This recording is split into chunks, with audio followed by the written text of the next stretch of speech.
নিয়মিত হোমিওপ্যাথি বিষয়ক কন্টেন্ট পেতে হোমিও স্টাডির সাথে থাকুন। আজকের বিষয়বস্তুটা হবে মাল্টিপল ড্রাগ রেজিস্ট্যান্ট টিউবারকুলোসিস। তো this is my fifth class. তো আমি যে স্ট্রাকচার যে ফাউন্ডেশনাল ক্লাসগুলো নিচ্ছি হোমিও স্টাডিজের ব্যানারে, সেগুলোর থিম মোটামুটি একই। আপনাদেরকে ট্রেন আপ করা for advanced case management, case handling, and আপনাদেরকে দেখানো যে হোমিওপ্যাথির অ্যাকচুয়াল স্কোপটা কত গভীরে। হ্যাঁ, তো সেটাই আজকের অবজেক্টিভ থেকে আমরা এগুলোই জানবো। আরো অ্যাডভান্সড কেস আমি বলেছিলাম যে আপনাদেরকে medium difficult case, very difficult case, advanced case সবই দেখাবো। তো গত দিনের ধারাবাহিকতায় এটা তৃতীয় সেশন ফর কেস প্রেজেন্টেশন। তো ঠিক আছে, আমরা সামনের দিকে আগাই।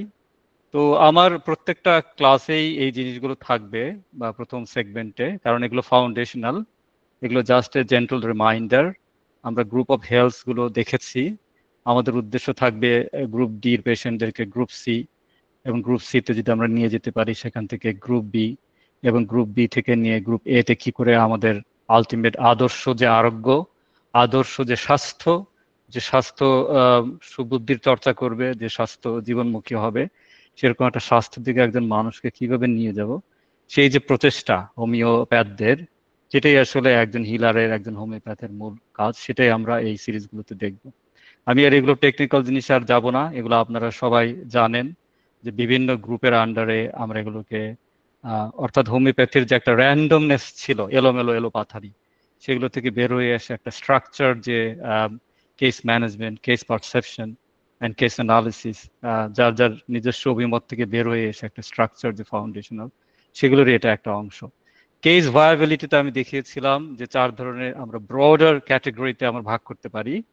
তো ন্যাচারালি কিউরেবল কেস আমি অতটা দেখাচ্ছি না, এটা আপনারা সবাই পারবেন যাদের মোটামুটি ভালো ট্রেন আছে।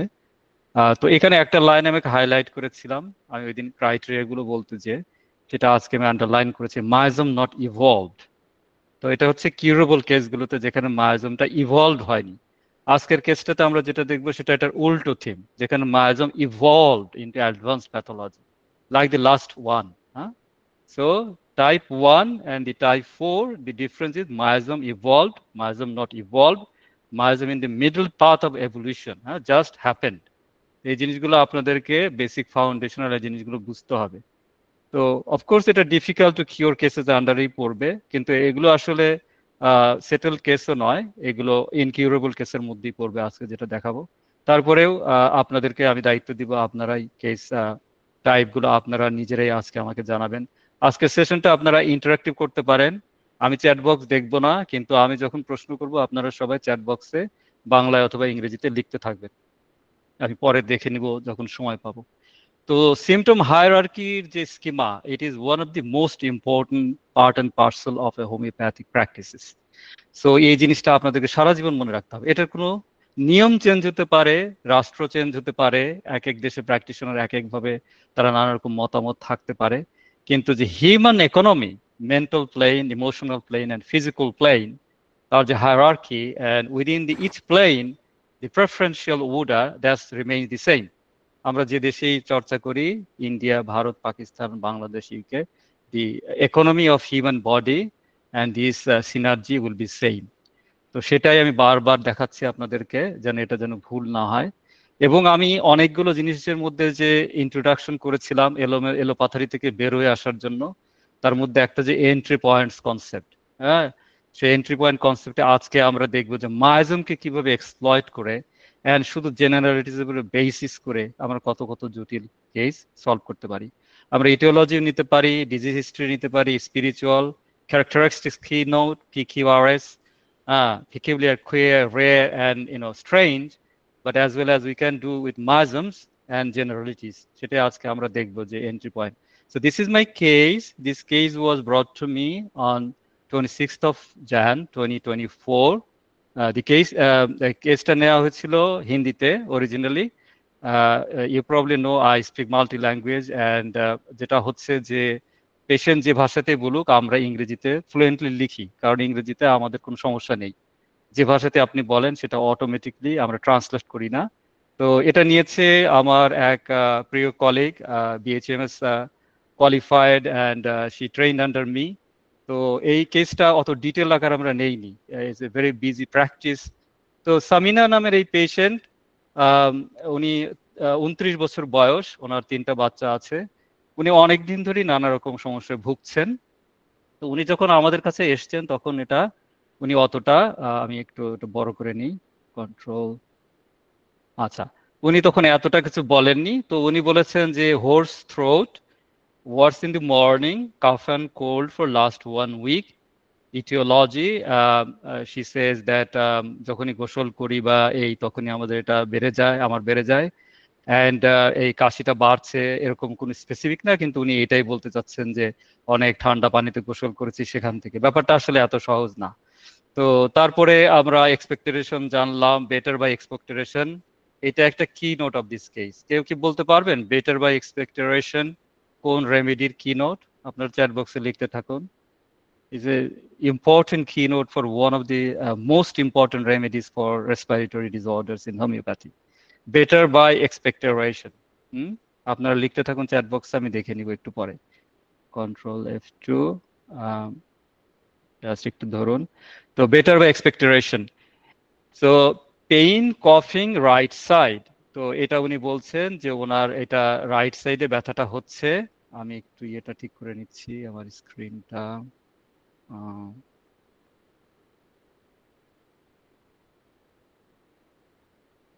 I'm not quite sure. Just 1 second. একটু ধরুন, আমার মাউসটা ঠিকভাবে কাজ করছে না।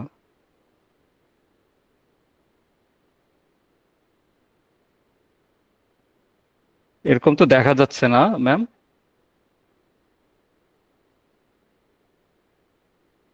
আমার স্ক্রিন তো দেখা যাচ্ছে নাকি? জি স্যার, দেখা যাচ্ছে। আচ্ছা, কোন একটা কারণে এই এটা পাওয়ার পয়েন্ট। আচ্ছা, আমি এমনিতেই যাচ্ছি। তো বেটার বাই এক্সপেক্টেশন আপনারা চ্যাট বক্সে লিখতে থাকুন। Thermos hot patient, thirsty patient, 10 to 11 glasses. Past history আমরা যখন জিজ্ঞেস করলাম জোর দিয়ে, তখন বললো যে আমার মাল্টি ড্রাগ রেজিস্ট্যান্স টিবি। তখন কিন্তু আর আমরা ভেবেছিলাম এটা just seasonal cough and cold. তখন কিন্তু আর এটা এইভাবে মানে রইল না ব্যাপারটা। ফ্যামিলি হিস্ট্রিতে বলছে মাদারের ক্যান্সার ছিল, ফাদারের হার্ট প্রবলেম। দ্যাট মিনস এটা মাসমেটিকলি ভেরি কমপ্লেক্স কেস। কিন্তু উনি কিন্তু এসেছিল যে আমার একটু কাফ অ্যান্ড কোল্ড হচ্ছে এরকম একটা। উনি বলার সময় এমনভাবে বলছিলেন যে এটা আসলে খুবই সামান্য একটা ব্যাপার। উনি প্যারাসিটামল খাচ্ছেন, অ্যান্টিবায়োটিক খাচ্ছেন, কিন্তু একজন হোমিওপ্যাথকে দেখাতে এসেছেন। উনি এইভাবে বলছিলেন আসলে। তো ফুড লাইকস এন্ড ডিসলাইকস এটা জেনারেটিস এর মধ্যে পড়ে, আমরা নিয়েছি। ফিয়ারটা উনি এটা নিজেই বলেছেন, ফিয়ার অফ হেলথ, মানে হেলথ বলতে উনি বুঝাচ্ছিলেন ইমপেন্ডিং ডিজিজ, যেটা রুব্রিক ল্যাঙ্গুয়েজ, না জানি কি রোগ হয়ে যায়।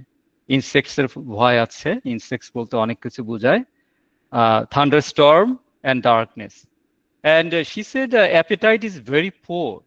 ওনার ক্ষুধা লাগে না এবং ওজন মাত্র 42 কেজি, এবং এটাও দিন দিন দিন কমে যাচ্ছে। এটা আগে অনেকখানি ছিল।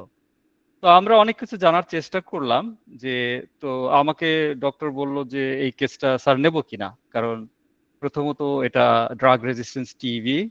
আমাদের সেরকম কোনো ইয়ে নেই, মানে আমাদের লিটারেচার সার্ভে নাই যেটা দিয়ে আমরা ফট করে কেস নিয়ে বলবো যে হ্যাঁ হোমিওপ্যাথি।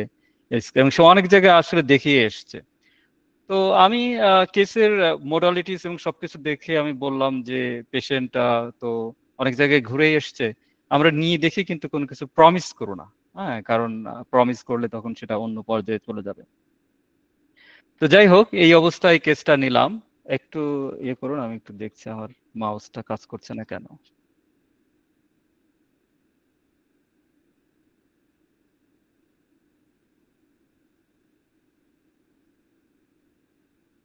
আসলে গুগল মিট তো এক এক ইয়েতে এক এক ভাবে কাজ করে। আচ্ছা ঠিক আছে, আমি তারপরেও করি। তো কেসটা আমি নিয়ে নিলাম। নেয়ার পরে এখন আমি একটু চিন্তিতই হয়ে পড়লাম।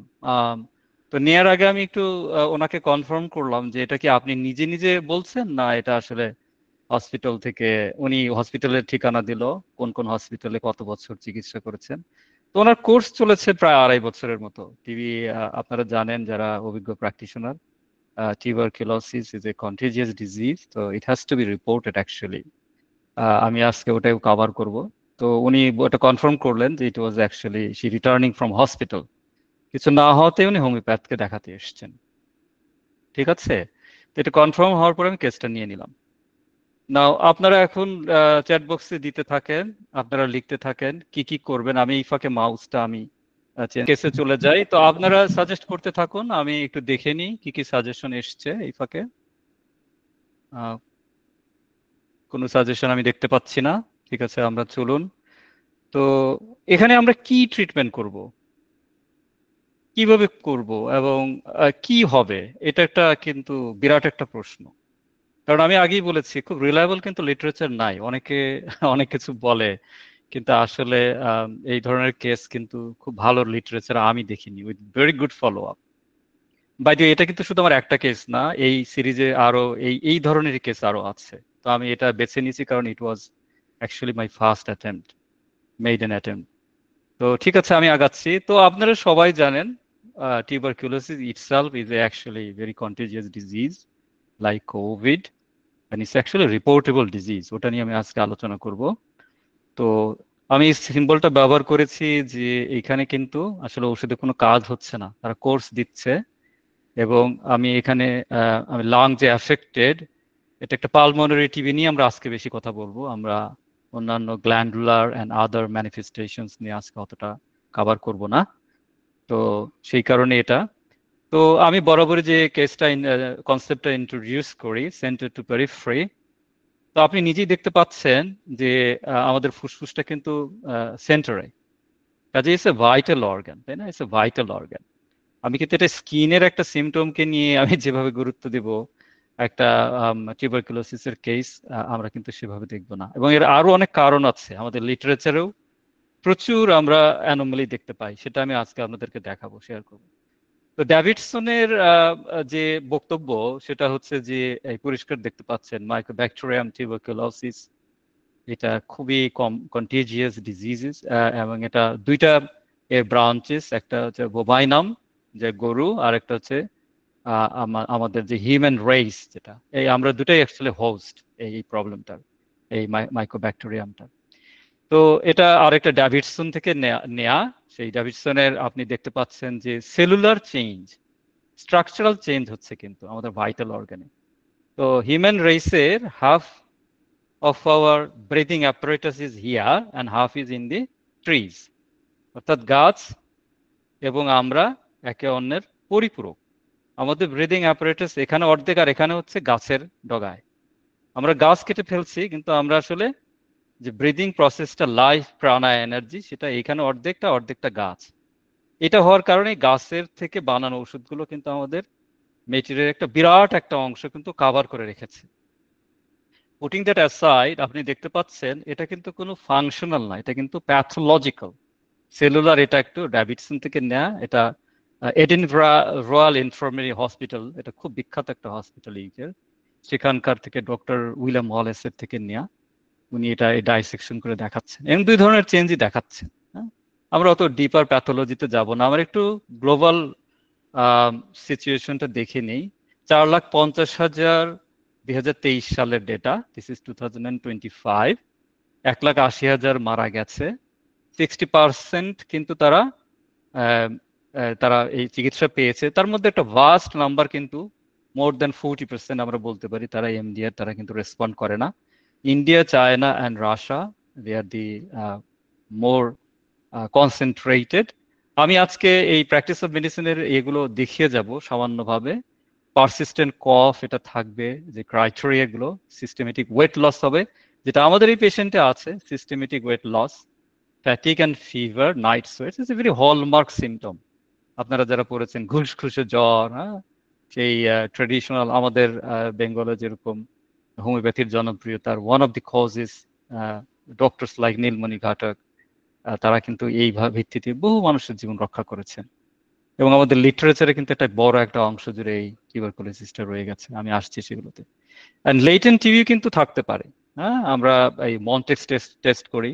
হ্যাঁ, এক্সট্রা পালমোনারি ম্যানিফেস্টেশন, যেটা আমি বলেছি, অনেক ধরনের ম্যানিফেস্টেশন হতে পারে। Lymphatic gland, normal glandular system, skin manifestation, you name it, bone, joints.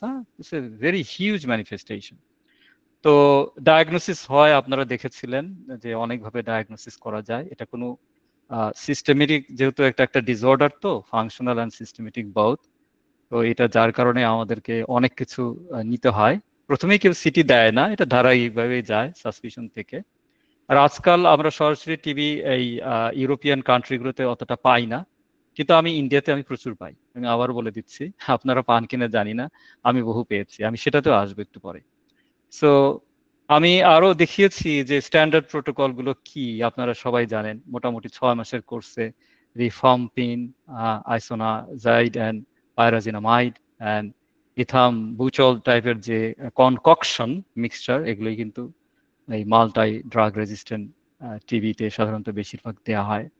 এবং এটা 4 মাস, 6 মাস, এবং এগুলো আবার নতুন করে কিন্তু আপনার এক্সটেনশন করা হয়, সেকেন্ড সাইকেল, থার্ড সাইকেলও যাওয়া হয়।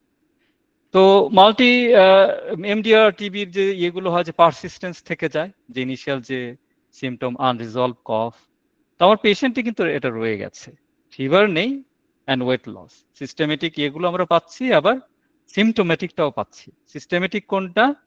Is losing her weight, 42 kilo, 5 feet 1 inches, a 30-year-old lady with 3 children should not be 42 kilo, very low BMI ratio. And she's losing weight consistently despite eating well. And এগুলো তো আপনারা দেখতে পাচ্ছেন যে MDR টিবির আরেকটা হলমার্ক, যে drug toxicity develop করে। অনেক পেশেন্টকে তারা ডিসচার্জ করে দিতে বাধ্য হয় বিকজ অফ টক্সিসিটি। এত বেশি পরিমাণ দেওয়া হচ্ছে, অনেকের ভাইটাল ইকোনমি এটা নিতে পারে না। এগুলো আপনারা দেখতে পাচ্ছেন স্ট্যান্ডার্ড প্রোটোকল। এখনো অনেক জেনেটিক্যাল প্রোফাইলিং করা সম্ভব, কিন্তু আজকালকার যে অবস্থায় গিয়েছে, এই যে হোল জেনোম সিকোয়েন্সিং, এগুলো কিন্তু অ্যাডভান্স সার্ভিলেন্সের জন্য অনেক দেশে করা হয় পরীক্ষামূলকভাবে, সেরকম অবস্থায় গেলে। তো এইরকম ভাবে তারা মাল্টাই ড্রাগ রেজিস্ট্যান্স টিবি, তার গাইডেন্স ওয়ার্ল্ড হেলথ অর্গানাইজেশন থেকেও পাই আমরা। এবং এটা কিন্তু এসওডি অর্গানাইজেশন গুলোতে আপনার যেগুলো oral regimen, longer, short term, and monitoring, continuous monitoring. Like I said, it's a reportable disorder, এবং প্রত্যেকটা দেশের আলাদা থাকলেও পলিসি, পাবলিক হেলথ, এটা কিন্তু হুর যে গাইডেন্স, এটা কিন্তু ফলো করতে হয়, অনেকটা কোভিডের মতোই। এটা বহুকাল ধরে মানব সভ্যতাটাকে এটা ইয়ে করে যাচ্ছে আর কি। এই কারণেই এটা কিন্তু এখনো বাধ্যতামূলক। তো মনিটরিং লাগে, ক্রিটিক্যাল অ্যাসেসমেন্ট লাগে, স্পিউটাম কালচার করতে হয়, চেস্ট ইমেজিং করতে হয়, এগুলো মনিটরিং এন্ড ম্যানেজমেন্টের একটা পার্ট থাকে। অনেকে অ্যাডভান্স সাপোর্ট লাগে, নিউট্রিশনাল সাপোর্ট, আমি আসছি একটু পরে আরো। অ্যাডভার্স সাইড ইফেক্টসটাকে কিভাবে ম্যানেজ করতে হয় সেগুলো নিয়েও মডার্ন মেডিসিনে সরকারি যে সংস্থাগুলো, তাদের এগুলো কিন্তু ট্রেন আপ করা হয়।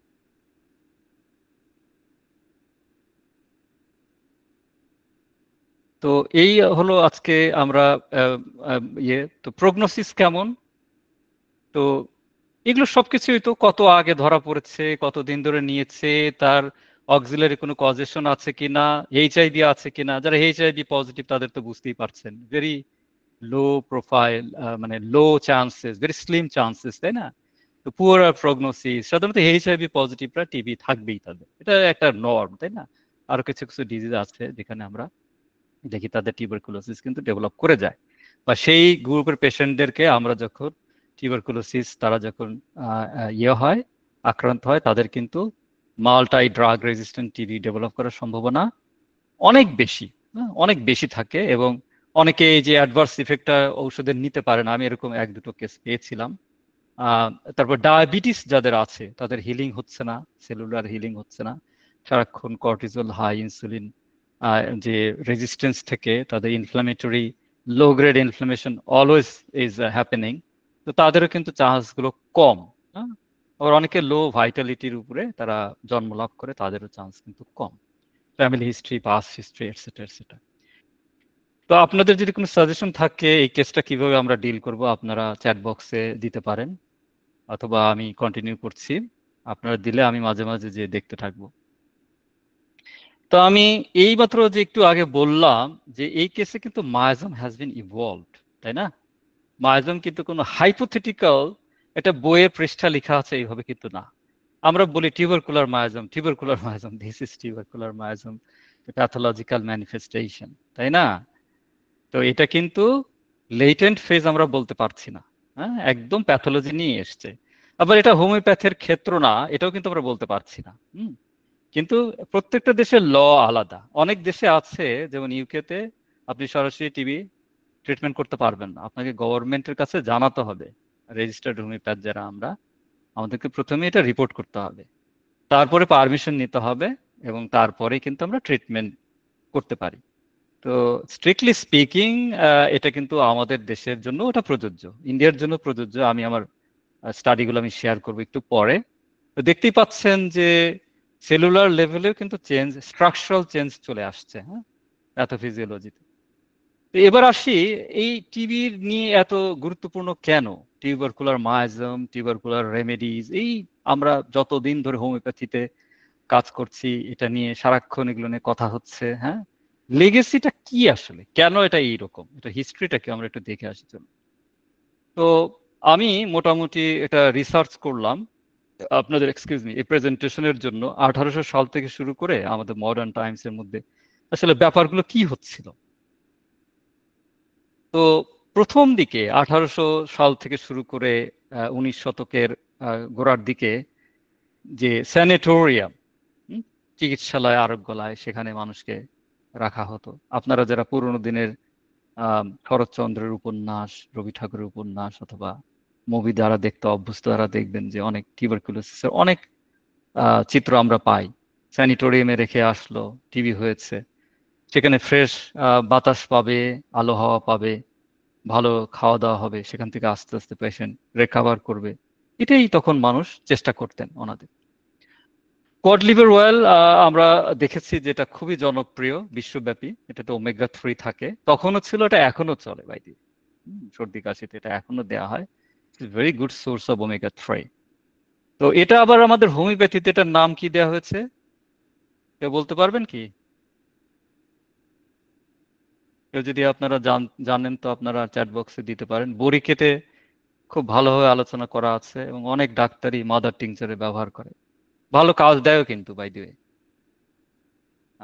ওলিয়াম জেকোরিস আসলি, হ্যাঁ, আসলি cod liver oil, that's the traditional name. এটা এখন এই দেশে পাওয়া যায়, আমি ইন্ডিয়া বাংলাদেশে পাওয়া যায় কিনা আমি জানি না, এটা আমাদের ইউরোপে এটা এখনো জনপ্রিয় এবং এখনো কার্যকর। এমনকি সার্জিক্যালি কলাপস করে দেওয়া হতো লাংকে, চুপসে দেওয়া হতো যেন ওই লাংটা যেন মানে বিরতি পায়। সার্জিক্যাল প্রসিডিউরে যে সাইডটা, ডান সাইড বাম সাইড, আমাদের হোমিওপ্যাথিতে প্রচুর এরকম লিটারেচারে পাবেন। তারা যখন তখনকার সময়কার ডাক্তাররা পেতেন, তারা কিন্তু লাংস থেকে ডিসেবল করে দিতেন বাঁচানোর জন্য বা বেঁচে থাকার জন্য।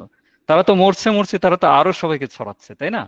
হোমিওপ্যাথরা আসলো তাদের বক্তব্য নিয়ে, আমরা হোমিওপ্যাথের প্রায়োনিয়ার্স, লিডার্স, তারা বলা শুরু করলো, হ্যাঁ আমরা পারবো, ঠিক আছে পারো, tuberculinum, Bacillinum, phosphorus, silica, arsenic, calcarea, এগুলো তখন ওনারা ওটাই বলেছেন পায়োনিয়াররা, যে মায়াজমেটিক থিওরি অ্যান্ড টোটালিটির উপরে আমরা চিকিৎসা করব।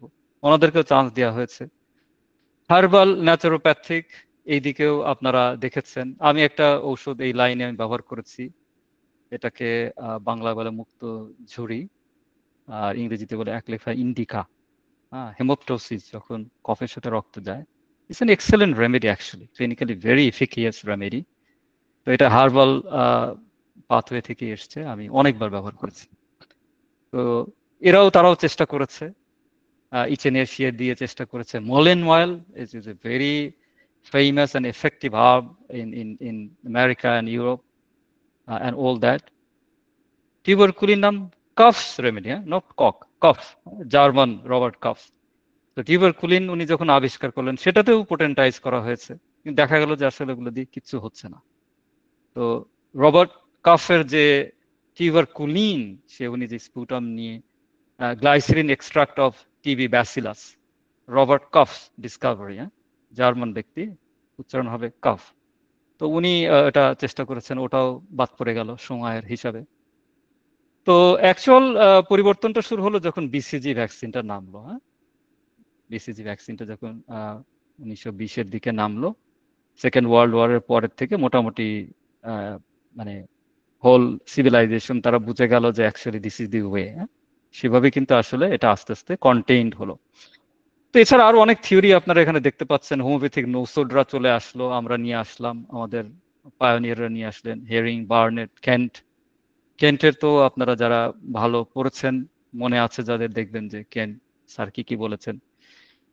তো আসলে in summary, before 1943 there is no effective drug for tuberculosis. তারও বহু আগে মানুষ মারা যেত, মানুষ কবর দিয়ে ফেলতো, পুঁতে ফেলতো, নদীতে ছুড়ে দিত, কেউ টাচও করতো না। কন্টেজিয়াস ডিজিজ, প্লেগের মতো এরকম একটা ভয়াবহ রোগ, আমাদের উপমহাদেশে প্রচুর মানুষ মারা গেছে। তো স্ট্রেপ্টোমাইসিন আসার পর থেকেই আসলে এই ইয়েগুলো পাল্টে যাওয়া শুরু হলো। তো এই বিষয়টা আমি কেন আলোচনা করলাম? কারণ আমাদেরকে ডেলিউশন থেকে বেরোয় আসতে হবে। এবং এই কারণেই এই বিষয়টা খুবই গুরুত্বপূর্ণ। কেন? দেখুন, ওই ইয়েরাতে আমাদের পায়োনিয়ার যেনারা কাজ করেছেন ওনাদের ব্যাপারটাই আপনারা এবার দেখুন। কেন্ট স্যার কি বলছেন যে তুমি টিউবারকুলোসিস নিয়ে ডিল করবা, ওনার রাইটিং থেকে আমি এটা কোট করছি, ফিলিশিয়া রেমেডি কিন্তু তুমি দিতে পারবা না ইন্ডিকেটেড হলে। খুব সাবধান। কিরকম? উনি বলছেন Cilicia establishes a mild inflammation and throws it out. Suppurate out deposits. অর্থাৎ উনি বলতে চাচ্ছেন যে সিলিশিয়া দেওয়ার ফলে, এটা যেহেতু সেন্ট্রিফিউগাল অ্যাকশন এটার আছে, সেন্ট্রিফিউজ আউটওয়ার্ডলি সেটা এক্সপেল করে, তাহলে সে ভেতরকার যে lung stage 2 stage 3 tuberculosis, advance tuberculosis, সে ক্যাভিটেশন হয়ে কিন্তু সেই স্পাস বা একটা মারা হয়ে কিন্তু পেশেন্ট মারাও যেতে পারে। তো এটা উনি কি করে জানলেন? কারণ উনি দিয়ে দেখেছেন। কেন্ট স্যার কিন্তু কোনো লো পোটেন্সি মেডিসিন কোনোদিনও ব্যবহার করেন। হ্যাঁ, ওনার সমস্ত কিওর্ড কেস আমরা দেখতে পাই 1M, 10M, 15mm, CM, সব কিওর্ড কেস অ্যাবাভ 10M। উনি যে LM দেবেন, 30C দেবেন, ওনার কোনো ক্লিনিক্যাল কেস আপনারা এরকম বড় ধরনের কেস কিন্তু আপনি পাবেন না। তো ন্যাচারালি আপনি সিলিশিয়া যাদের ভালো গুড ক্লিনিক্যাল এক্সপিরিয়েন্স আছে, আপনি কিন্তু কেন্ট স্যারের এই বক্তব্য, উনি কিন্তু ওনার ক্লিনিক্যাল এক্সপিরিয়েন্সগুলি শেয়ার করছেন, আপনাকে মনে রাখতে হবে। এরপরে দেখুন, আমরা হোমিওপ্যাথরা মনে করি sulphur is another very important tubercular remedy. এটা নিয়ে উনি কি বলছেন? Quote and quote, sulphur like silicea is a dangerous drug, dangerous drug to give for structural disease in vital organ, especially the lungs. তাহলে আমরা একটু আগে দেখলাম ডেভিডসনের স্লাইড থেকে যে টিউবারকুলোসিস কোনো হাইপোথেটিক্যাল ডিজিজ না, ফাংশনাল না, ইটস এ স্ট্রাকচারাল ড্যামেজ। হ্যাঁ, it happens through structural damage. Latent ফেজে থাকলে সেটা আলাদা।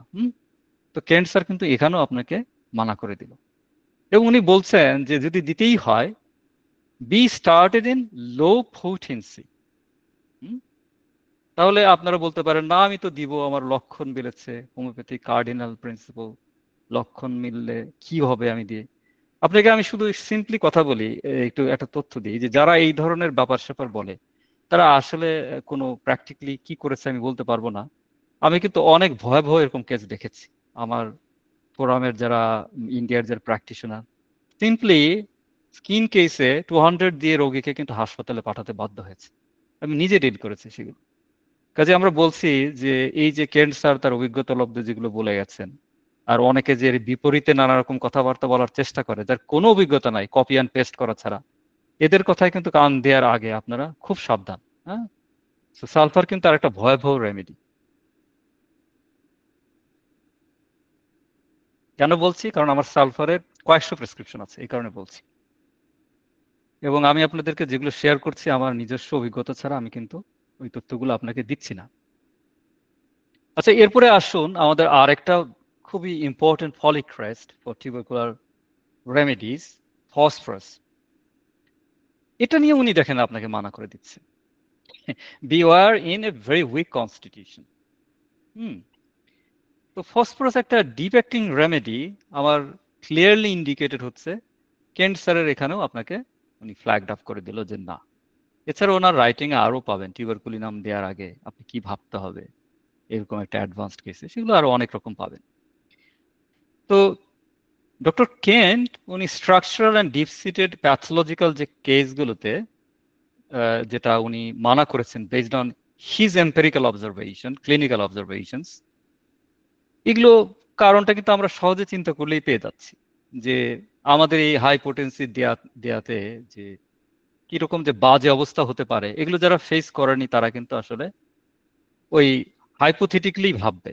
হ্যাঁ, আমি ফেস করেছি কিছুটা, এই কারণে আপনাদেরকে আমি গ্যারান্টি দিচ্ছি কেন্ট স্যার যেগুলো বলেছেন এগুলো আপনাদেরকে, বিশেষত এই 3টে রেমেডি সম্পর্কে এবং টিউবারকুলিনাম সম্পর্কে আপনাদেরকে আমি আমার তরফ থেকে আজকে সচেতন করে দিলাম based on my practical experience.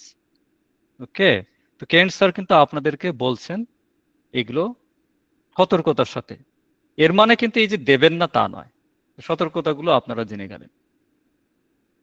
তাহলে 19th সেঞ্চুরি হোমিওপ্যাথিক ট্রিটমেন্টের যেগুলো আমরা শুনি, এই যে রেমেডি, টিউবারকুলার রেমেডি, আমাদের এখনকার নানা রকম, এগুলো আসলে কোনো অ্যাকচুয়াল সেরকম ডেটা কিন্তু ভালো কোনো ডেটা নেই, এটা অনেকটা প্যাচ ওয়ার্ক টাইপের। হ্যাঁ, যেমন আপনার রিফামাইসিন বেস যেগুলো বা তাদের যেগুলো তারা 1940s থেকে লক্ষ লক্ষ কেস হিস্ট্রি তাদের আছে, আমাদের এগুলো সব ছড়ানো ছিটানো আনুমানিক সব ধরনের কেস আর কি এগুলো। হ্যাঁ, তো এগুলো সিমটোমেটিক রিলিফ অনেক ক্ষেত্রেই দিতে পারে, কিন্তু আসলেই প্রকৃত অ্যাডভান্স টিভিতে যখন আপনারা পেশেন্টগুলো পাবেন, চেষ্টা করবেন এগুলো আগে মডার্ন মেডিসিনেতে পাঠিয়ে তাদেরকে ম্যানেজ করে আনার পরে, তারপরে যদি বংশগত বা তার অর্জিত ইয়ে থাকে সেটাকে কিভাবে সিমটোমেটিক বা মায়াজমেটিক আমরা দেখতে পারি সেটা আমরা ভাবতে পারবো। কিন্তু এটা কিন্তু আমাদের গ্র্যান্ড রিয়ালিটি, এটা খারাপভাবে নেওয়ার কিচ্ছু নেই, এবং by law you have to do this, সেটা আমি একটু পরে আসছি। তো প্যাচ ওয়ার্ক কিন্তু করা যাবে না। মেটেরিয়া মেডিকাতে আপনি যতই রেপার্টরিতে সিমটম পান, এটা কিন্তু আপনাকে এই ব্যাপারগুলো খুবই সাবধানের সাথে হ্যান্ডেল করতে হবে। তো চলুন আমি এই কেসটা রেপার্টরাইজেশন করেছি, আমি আমার রেপার্টরিটা ওপেন করি। তো it's a case call flat repertorisation. Flat repertorisation, তো আমি সবসময় বলে আসছি যে মাইন্ড সিমটম আপনারা আগে নেবেন, নিয়েছেন যেগুলো পাওয়া গেছে সেগুলোই নিয়েছি, এবং জেনারেলিটিস নিতে হবে, যেগুলো জানা আছে সেগুলো নিয়েছি, এবং একটা লোকাল সিমটমও পাওয়া যাচ্ছে, local generals, physical generals, stomach থার, সেটাও নিয়েছি। তো এই নিয়ে আমি মোটামুটি 8-10টা রুব্রিক, এর মধ্যে কিছু আপনি বাদও দিতে পারেন, যেমন ডিজায়ার অ্যান্ড অ্যাভার্শনের মধ্যে আসলে ডিজায়ারগুলো অতটা গুরুত্বপূর্ণ না, অ্যাভার্শনগুলো যতটা গুরুত্বপূর্ণ। তাহলে আমি যদি এই স্কিমার আন্ডারে যাই, আমি তাহলে আমার কেসটা ওপেন করি।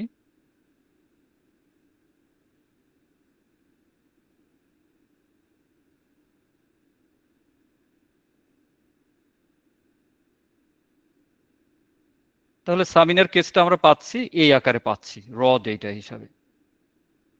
এখন এখান থেকে আমাদের এখন আসল হোমিওপ্যাথদের কাজ শুরু হয়ে গেল। আমি মোটামুটি এই রুব্রিক আপনি আরো কমাতে পারেন, যেমন আমি বলেছি ডিজায়ার গুলো আপনি বাদ দিতে পারেন, কোনো সমস্যা নেই, আমার অ্যাভার্সন গুলো বা অ্যাগ্রাভেশন গুলো নিলেই হবে। তাহলে মেন্টাল সিমটম সবই গুরুত্বপূর্ণ, সবই নিব তা কিন্তু নয়। যেমন আপনাদের শেখার জন্য বলছি, যারা শিখতে চাচ্ছেন, যারা জানেন তেনাদের জন্য না, যেমন খুব বড় বড় রুব্রিক সেগুলোকে আমরা কিন্তু কম গুরুত্ব দিব, মোর দ্যান 100 রেমেডিস, কিন্তু দেখেন ফিয়ার অফ ইনসেক্টস কিন্তু এতগুলো নেই। তাহলে আমরা নিয়ে নিই এটা এলিমিনেটিং সিমটম, অনেকগুলো কমে গেল, দেখেছেন? আচ্ছা, কিন্তু এটার চেয়ে বড় কিন্তু আরেকটা আছে। যেমন ধরেন, এটা যদিও অনেক বড় রুব্রিক, আমরা কেস থেকে এটা বুঝতে পাচ্ছি যে এটা কিন্তু যতগুলো ফিয়ার আছে তার মধ্যে ডিজিজের যে ফিয়ার, এটা কিন্তু অনেকটাই গুরুত্বপূর্ণ, কিন্তু আমি এখনো টিক দিলাম না। তো চলুন, mid desire aversion, salt aversion আমরা পাচ্ছি, এটা আমরা কিন্তু নিতে পারি। হ্যাঁ, অ্যাভার্সনের মধ্যে সল্ট, সাধারণত সবাই সল্ট পছন্দ করে, কিন্তু এনার ক্ষেত্রে অ্যাভার্সনটা আমরা লক্ষ্য করছি। আচ্ছা, ক্যাকেক্সিয়া ফ্রম টিউবারকুলোসিস, দেখুন এটা কিন্তু মাত্র 16টা। সরি, আমার এটা কেন আসছে বারবার, আমার আজকে এটা অনেক ডিস্টার্ব করছে, ঠিক বুঝতে পারলাম না। সাধারণত এই লেখাগুলো আসে না হাইলাইটার, কিন্তু আসছে আজকে কোন একটা কারণে। তো পার্সোনাল হিস্ট্রি অফ টিউবারকুলোসিস, এটা নিয়ে ওই দিন কমপ্লিট আলাদের সাথে একটা তর্ক হয়ে গেল একরকম। এটা যে আমি আমার ক্যারিয়ারে কত ব্যবহার করেছি আমি বলতে পারবো না, ওনাদের এই রুব্রিকটাই নাই কমপ্লিট আলাদা, এবং তারা আমাকে শোনালো যেটার দরকারও নেই।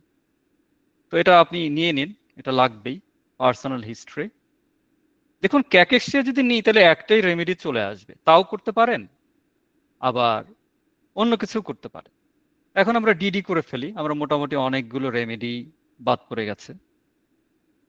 তো নেট্রামিউরের কেস এখানে গ্রিফ সেন্ট্রিক বা টিউবারকুলোসিস সেন্ট্রিক কোনো কেস এটা না। পালসিটিলার রোগী বা রোগিনী আমরা এই পরিমাণ পিপাসা নেওয়ার আগে আমরা চিন্তা করব pulsatilla is a good remedy for respiratory problems as well, কিন্তু এই কেস ডেফিনেটলি সেরকম আমরা কোনো ইমোশনাল আপ ডাউন আমরা পাচ্ছি না, এবং পালসিটিলার যে প্রেজেন্টেশন সেটা আমরা পাচ্ছি না।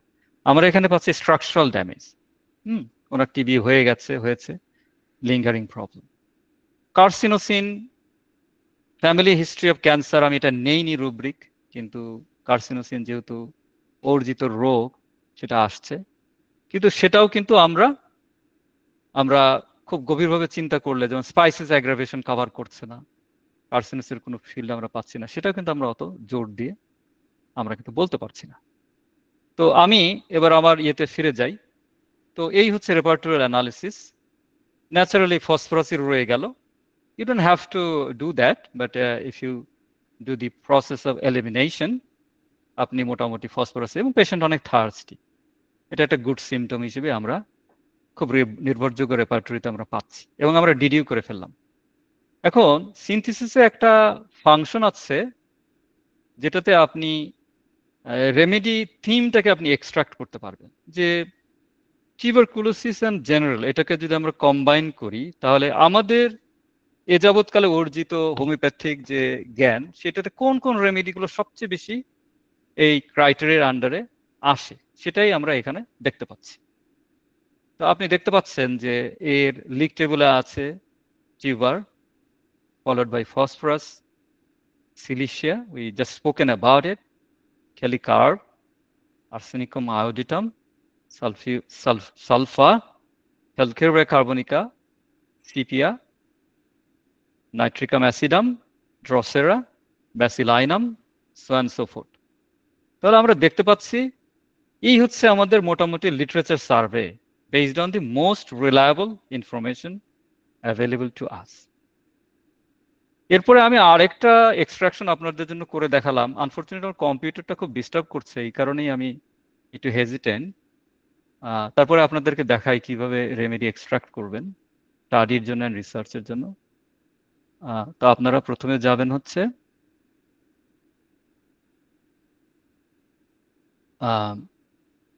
কিওয়ার্ড দেবেন আপনারা।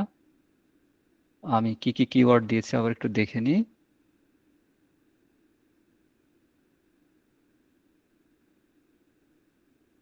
স্কিন চ্যাপ্টার নিয়েছি, জেনারেল নিয়েছি, গ্ল্যান্ডস নিয়েছি, অর্থাৎ টিউবারকুলোসিসটাকে আমি বড় করেছি। আচ্ছা, সেটাই করি। প্রথমে আমরা এর ফ্যামিলি নেই, টিউবারকুলার ফ্যামিলির আন্ডারে রেমেডিগুলো আমরা দেখতে চাচ্ছি। আমরা দেখতে চাচ্ছি জেনারেলস। তাহলে আমরা জানি আপার ক্যাপ, বড় হাতের যেটা সেটা হলো চ্যাপ্টারে যাবে, এই একটা চ্যাপ্টার নিলাম। স্কিনে আমরা নেব স্কিন, এই চ্যাপ্টারটা আমরা নিলাম। আমরা গ্ল্যান্ড টিবি দেখতে চাচ্ছি,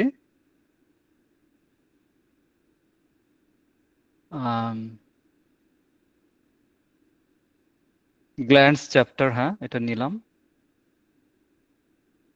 আমরা এন্টার করলাম, এবং আমরা কোনো রেমেডি দিচ্ছি না, কারণ আমরা মাইজমেটিক গ্রুপিং দেখতে চাচ্ছি। এরকম একটা কি কি রেমেডি আসে প্রমিনেন্ট ম্যানিফেস্টেশনে, আমাদের এই রেমেডিগুলো আসছে। একটু আগে গ্লোবাল আপনি জেনারেলিটিজ আন্ডারে যেগুলো দেখলেন সেগুলো আরেকটু রিফাইন্ড হয়ে এসছে। ফসফরাস, সালফার, নাইট্রিক অ্যাসিড এসেছে, সেটাই আপনাদেরকে দেখাচ্ছি কিভাবে আপনারা এটা ব্যবহার করে। তো আপনি এখন কম্পিউটারকে বলবেন যে তুমি এটা সার্চ করো রেপার্টরিজ গুলোর মধ্যে, দেখেন তো কি আসে।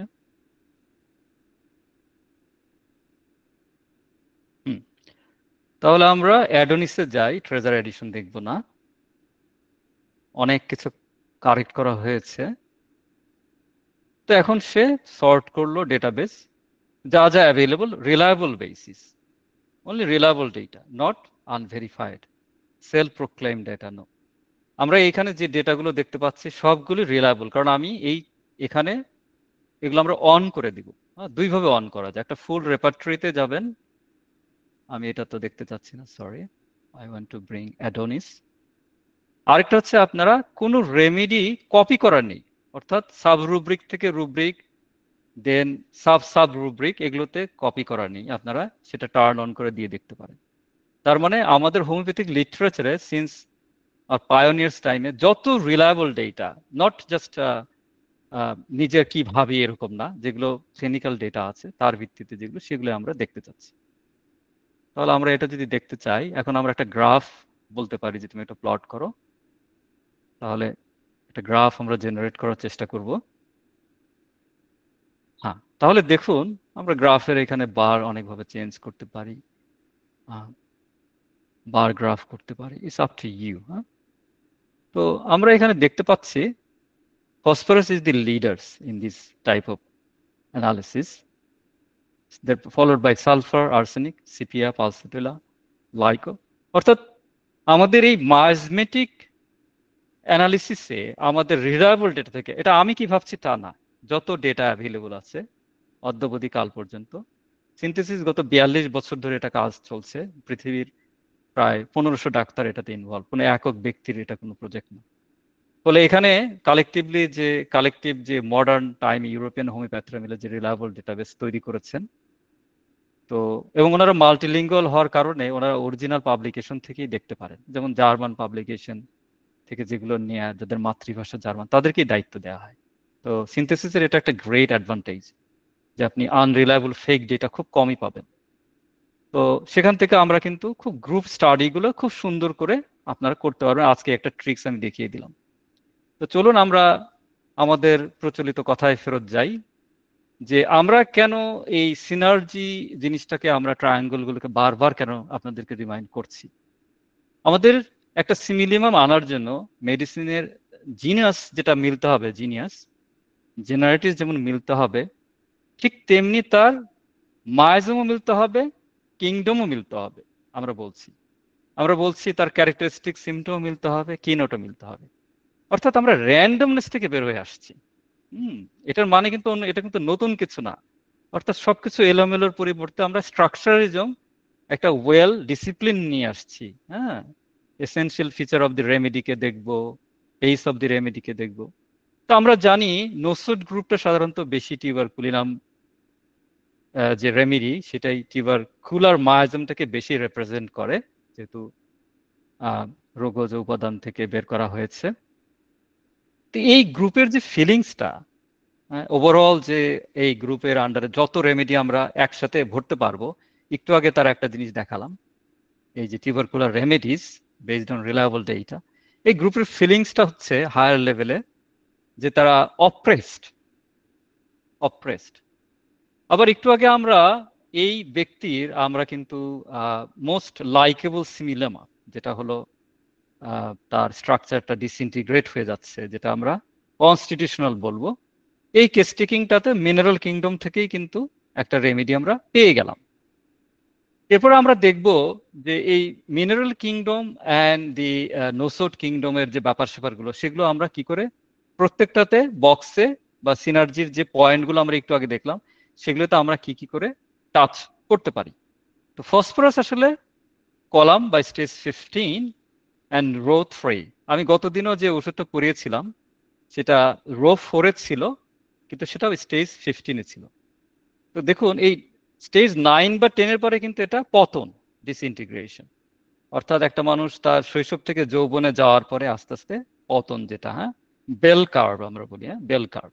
তাহলে এই গ্রুপটাকে, সরি আমি একটু আগে ফেরত যাই, তো এটা আমাদের পিরিয়ডিক টেবিল ছিল, এটা একটা কেমিস্ট্রির পিরিয়ডিক টেবিল, এটা হোমিওপ্যাথরা এটা তৈরি করেনি। ওকে, সেটাকে শঙ্করন স্যার বললেন যে আমরা কি এইভাবে ভাবতে পারি, ভার্টিক্যাল গুলোতে একটা বৈশিষ্ট্য, হরিজন্টাল গুলোতে একটা বৈশিষ্ট্য, উনি একটা অ্যাসাইন করলেন based on owner group studies.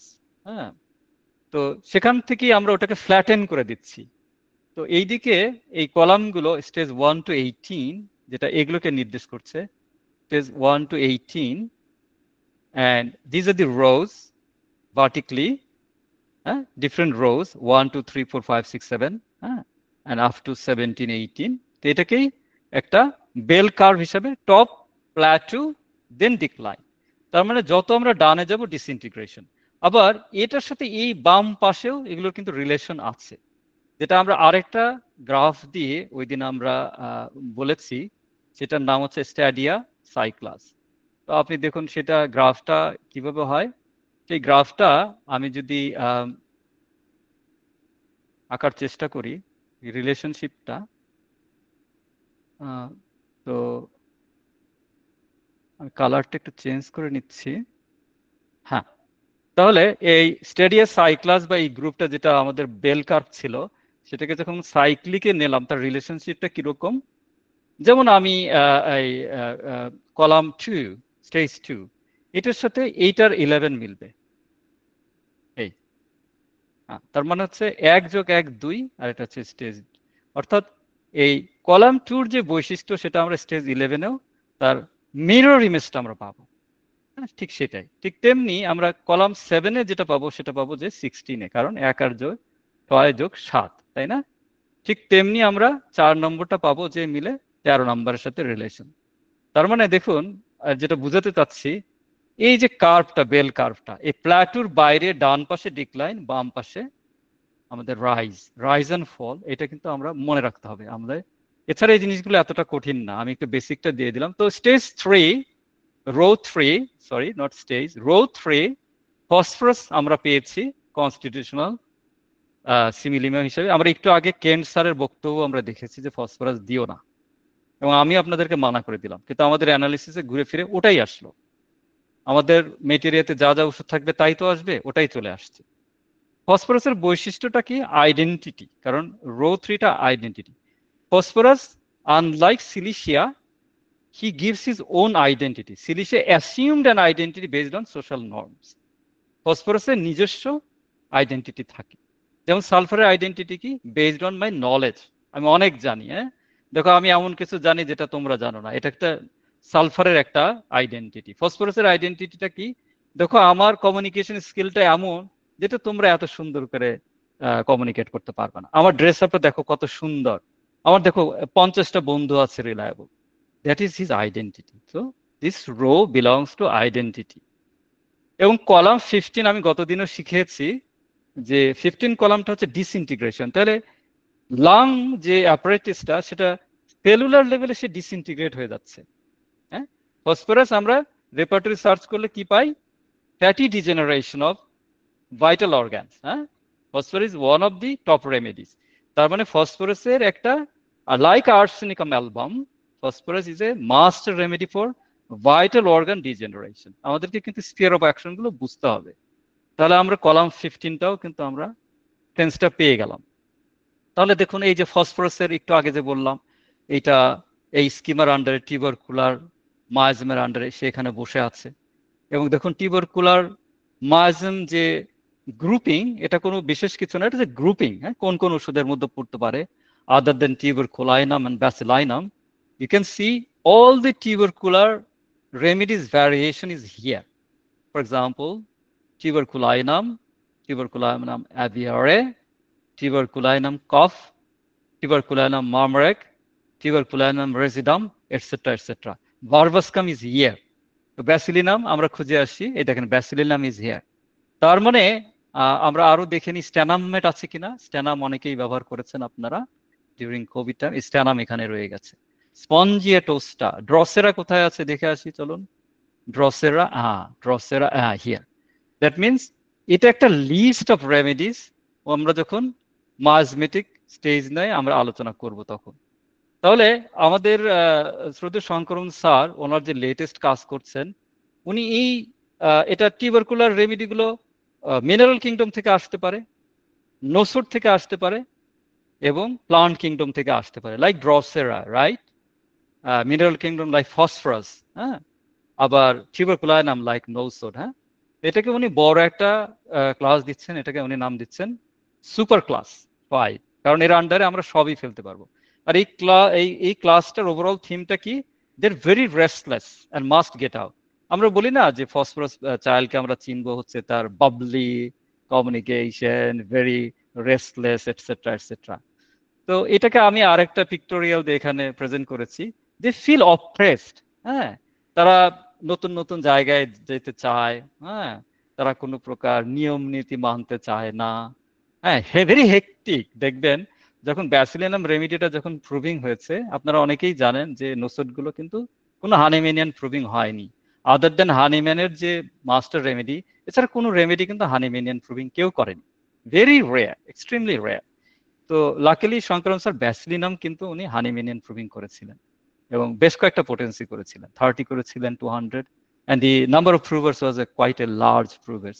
এবং সেটার যেটা একটা কনস্ট্যান্ট থিম উনি দেখেছেন, হেকটিক, ডেসপারেট, মানে প্রত্যেকটা প্রুভার যারা ওটা পার্টিসিপেট করেছে তারা জানতেন না কি রেমেডি নিয়েছেন, কিন্তু এটা সবার মধ্যেই ছিল যে তাদের ড্রিম গুলো খুব হেকটিক হচ্ছে, frantic, desperate to break out, intense operation. হ্যাঁ, কিরকম পভার্টি ড্রিভেন, আমাদের ইন্ডিয়ান সাব কনটেক্সটে, বেঙ্গল কনটেক্সটে, সুকান্ত বলে যিনি টিউবারকুলোসিসে মারা গেছেন, কি পূর্ণিমার চাঁদ যেন ঝলসানো রুটি, হ্যাঁ, সেরকম ইন্টেন্স ইম্পালস, রোমান্টিক ফিলিং, হ্যাঁ, সাফোকেশন ভার্সেস ফ্রিডম, পূর্ণিমার চাঁদ যেন ঝলসানো রুটি, হ্যাঁ, শিয়ার এনার্জি। টিউবারকুলার চাইল্ড দেখবেন তারা কিরকম রেস্টলেস, ফসফরাস চাইল্ড টিউবারকুলিনাম যারা ব্যবহার করেছেন, ডিস্ট্রাকশন, ভেঙে ফেলে বাচ্চারা, খেলনা টেলনা, রাগ হলে মারপিট চলতে থাকে, ভেরি ইম্পালসিভ, ভেরি ইম্পালসিভ, হ্যাঁ, সবসময় ঘুরে বেড়াতে চায়, বাইরে যাওয়ার কথা শুনলেই একদম অস্থির। হ্যাঁ, this is the graphic presentation, graphical representation of tuberculinum as a miasm, tubercular miasm. একটু ধরুন। তো আমি এটা দেখিয়েছি এখানে। তো আমরা টিউবারকুলার মায়াজম, এবার আমি আসি প্রথম থেকেই যে কথাগুলো বলে আসছি যে tuberculosis is a রিপোর্টেবল disease.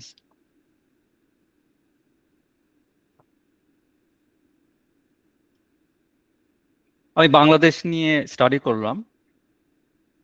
It's a নোটিফায়েবল disease, এটা আপনাদেরকে জানাতে হবে। এই ডট সেন্টার বাংলাদেশেও আছে এবং এর কন্ট্রোল মেজার আছে, ন্যাশনাল টিউবারকুলোসিস কন্ট্রোল প্রোগ্রাম। এটা আমি সামারি করে দিচ্ছি আপনাদেরকে। সিভিল সার্জন তাদেরকে জানানোর নিয়ম, কারণ এটা কন্টেজিয়াস ডিজিজ, না হলে কিন্তু আপনাদের জরিমানা হতে পারে। গ্রামে গঞ্জে হয়তো অতটা স্ট্রিক্ট ফার্স্ট রুল নেই, কিন্তু যারা ওয়েল নোন প্র্যাকটিশনার তারা এগুলো কিন্তু খেয়াল রাখবেন। ম্যান্ডেটরি রিপোর্টিং, এটা কিন্তু আপনার কোনো অপশনাল না, কিন্তু যখন একটা রোগী অন্য জায়গায় হয়ে আসছে হাসপাতাল থেকে, তারা তো অলরেডি করেছি না, তারা তো নোটিফাই করেছেন, ওটা আপনারা ওইটা জিজ্ঞেস করে জেনে নেবেন। এটা হচ্ছে আমাদের বাংলাদেশের পরিস্থিতি, ministry of health and family welfare এবং তাদের যে প্রোগ্রাম, আমি এটা সামারি সিভিল সার্ভেন্টকে জানাতে হবে, এবং আপনি হোমিওপ্যাথ হলে, রেজিস্টার্ড হলে এটা আপনাকে জানানো বাধ্যতামূলক। তো আপনি যদি সাসপেক্ট করেন তবেও জানাতে পারেন, আবার যদি ডায়াগনোসিস করেন তাও। আর যদি ডায়াগনোসিস হয়ে আসে তাহলে তো আপনার আর কোনো সমস্যা নেই, অন্য কেউ অলরেডি করেছে, গভর্নমেন্টের ফ্যাসিলিটিস।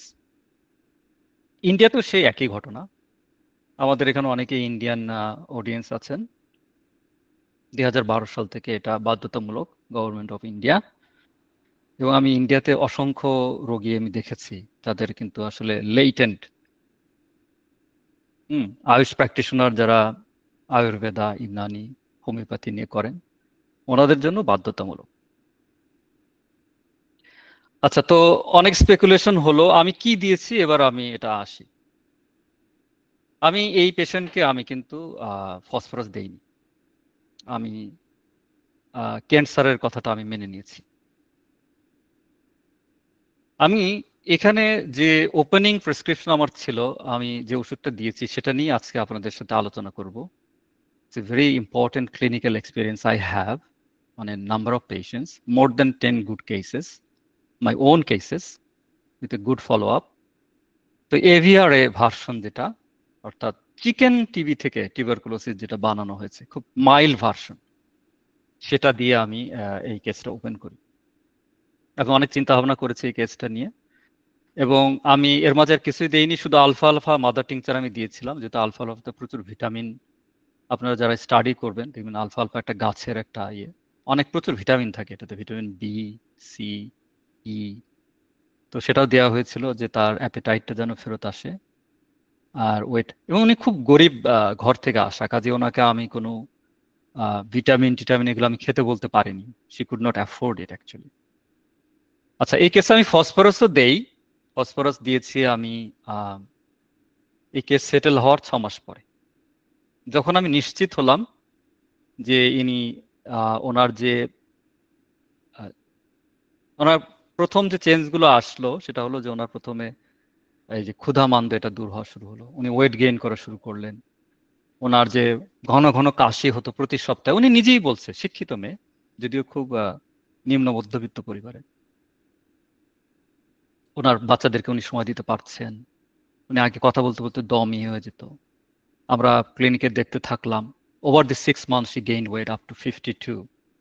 তো আমাদের ওটা আর কোনো ইয়ে রইল না যে we are on the right track. 6 মাস হয়ে যাওয়ার পরে আমি আবার বসলাম, তখন আমি এভিয়ারে বন্ধ করে দিয়ে আমি এলএম ফসফরাস শুরু করলাম, এবং after 9 months from the beginning of the treatment এসে নিজেই বলল যে স্যার আমি তো ভালোই আছি, আমাকে আসতে হয় অনেকখানি পথ জুড়ে, আর আপনাদেরকেও তো ফ্রি আমি তো ট্রিটমেন্ট নিতে পারি না, তো আমার যদি আবার দরকার হয় আপনাদেরকে জানাবো। He is still in touch with us. তো এই হচ্ছে অ্যাভিয়ারে, এটা বোরিকে, বিজেইন ভার্সন বোরিকে, কয়েকটা লাইন উনি দিয়েছেন। এই যে নানা রকম কথাবার্তা আমি হাইলাইট করেছি, acts on the apices of the lungs, an excellent remedy in influenzaal bronchitis, symptoms similar to tuberculosis, relieves the debility, diminishes the cough, improves the appetite. But আমি এই মেটেরিয়ালগুলো আর ব্যবহার করি না, because I have so many cases, successful cases. আমি এই রেমেডিটা সম্পর্কে আমি ঠিক এটাকে এতটা লিমিটেশন আমি দিতে পারছি না। আমার মনে হয় এই রেমেডিটা ভেরি আন্ডার প্রেসক্রাইব, রেমেডিগুলো আননোন হয়ে যায় আসলে আন্ডার প্রেসক্রিপশনের কারণেই। যত কেস আপনি করবেন তত আপনার এর মেটেরিয়াল নিজেই তৈরি হবে।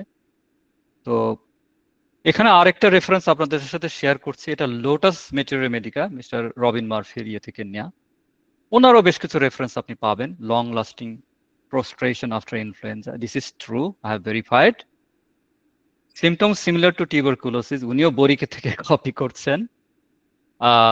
আমি বলবো এটা সত্য না, টিউবারকুলোসিস, রিয়েল টিউবারকুলোসিস আমরা দিতে পারি based on my more than 10 good cases.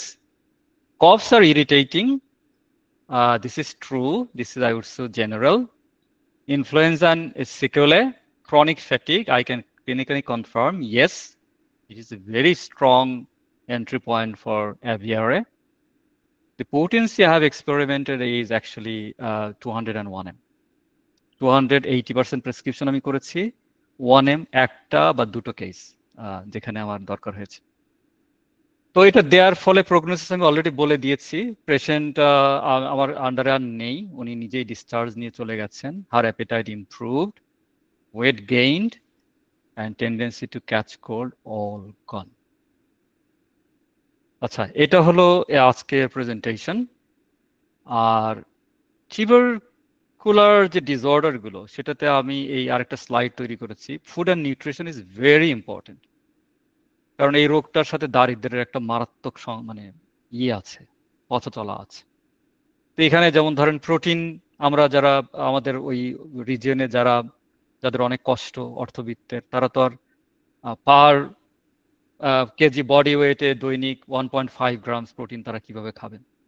প্রায় 300-400 গ্রাম মুরগির মাংস প্রতিদিন কি তারা খেতে পারবেন? পারবেন না। তো ক্যালোরিক ডেফিসিট তো তাদের থাকেই, সেই সাথে protein and vitamins, vitamin D, এই যেগুলো গাইডেন্স আমি তৈরি করেছি, এগুলো কিন্তু আপনারা যাদের সামর্থ্য আছে অক্সিলারি মেজার হিসেবে আপনারা দিতে পারেন। ভিটামিন ডি ডিফিসিয়েন্সি হোক বা আয়রন ডিফিসিয়েন্সি হোক বা গুড কোয়ালিটি অফ মিলের অভাব থেকেই হোক, এটা কিন্তু আপনাদেরকে অ্যাডজাঙ্ক্ট হিসেবে দিতে হবে। তো আজকে এই পর্যন্তই। আপনারা যারা অ্যাসাইনমেন্ট নিতে চান, এভিয়ার ওষুধটা ভালো করে পড়বেন, লিটারেচারে খুব একটা কিছু নেই, আপনাদের নিজস্ব একটা কেস ডেভেলপ করতে আমি দায়িত্ব দিলাম। যদি আপনারা নিজেরা এটা ভালো মতো ডিল করতে পারেন, আমি আজকে যে পথটা দেখিয়ে গেলাম, তাহলে এটা থেকে আপনারা অনেক উপকৃত হতে পারবেন। আজকে এই পর্যন্তই, ধন্যবাদ সবাইকে।